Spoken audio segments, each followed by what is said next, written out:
oday aan la sheekaystaa wuxuu igaga sheekeeyey wuxuu yidhi horta wuxuu yidhi Soomaali iyo Soomaaliya ma kala taqaanaa wuxuu yidhi Soomaali waa gun Soomaaliyana waa samaahay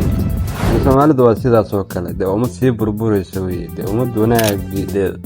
dumarkuna waxaa weeyaan waxaan leeyahay kan or dumaro dee waxaad dalka qaribaya waa waxaad idinka dhasheen mafahamtay dee waxaad dhasheen dadkaad u dhasheen dad xalaal ha noqdaan. Assalaamu calaykum soo dhawaada walaalkeen waa suldaankiina waa boqolkiina waa idin la isku soo noqdo wanaagsan waxay idinka wanaagsan halkaad naga daawanaysaa waa channelkeeni aan ku leeyahay barta YouTube-ka ee Abu Walad ama Abu Production waxaan idin leenahay soo dhawaada waxaynu ka hadli doonaa ama aynu soo qaadan doonaa qodob maxaa keena shaqo la'aanta dalka dalku shaqo waxay imaadaa markuu dalka furfuran yahay ganacsigu markuu furan yahay isdhexgalku markuu furan yahay bulshadu markay wacan yihiin dadku markay khan leeyihiin laakiin Soomaali ahaan waliba 2025 waxaan dhihi karaa ummad waxay jireen laga jiraayo ummad liibaanaysa waa ummad sii burburaysa maaha Soomaalidu waa sidaas oo kale ummad sii burburaysa weye ummad wanaagii ka tagtay weye ummad naxariistii ka tagtay weye ummad dhameerkii ka tagtay weye ummad xishoodkii ka tagtay weye in yar mooyaane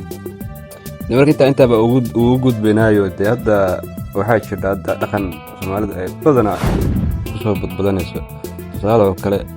qof baa yacni si alla u imaanaysa waqtigii baa dhamaanaya wuu dhimanayaa qofka Allah u naxariisto si guud waa loo dhihi karaa laakiin qof dhintay in la faafaago lagu yacni waxaynu dhihi karnaa waxaa waaye wax yacni bulshada looga dad baa ka hoos shaqaysanaya laakiin bulshada ma fahamsan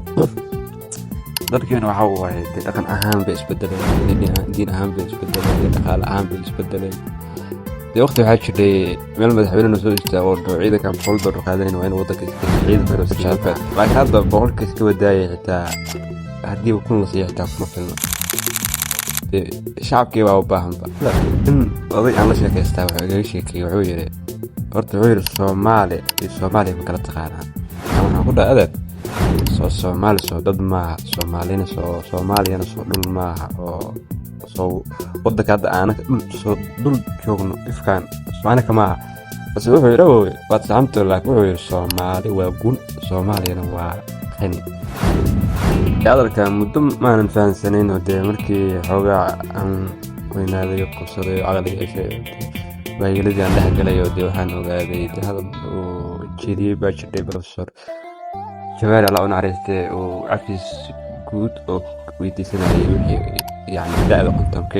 isna wuxuu u hadlayay da'da kontonka ka weyn xasuuso badan baa jiray odagii baa igu soo dhacay Soomaali waa gun Soomaaliyana waa qani hadda ana waxaan idin leeyahay mataqaanaa dadkii daawanayo halkan ku jira warniman iyo wadaan runta isku sheeg nabarka xanuuna hadda sheeg nabarka inuu sidoo ku reesto ama sida lagu dabiib aad bay u adkaan ilaa baadan ba sheegin marka isku sheeg dadka runta lagu dhago dalka runta lagu joogo dumarkuna waxaa weeyaan waxaan leeyahay kan or dumaro wadada ku socotaan fildarada maanta allana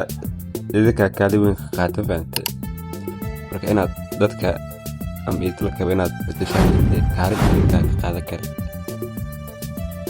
waxaad dalka qaribaya waa waxaad idinka dhasheen fahamtay waxaad dhasheen dadkaad u dhasheen dad xalaal ha noqdaan intaasaan idin leeyahay sida ay nabadgelyo anigoo Abu Walad maanta dumarka loo daaya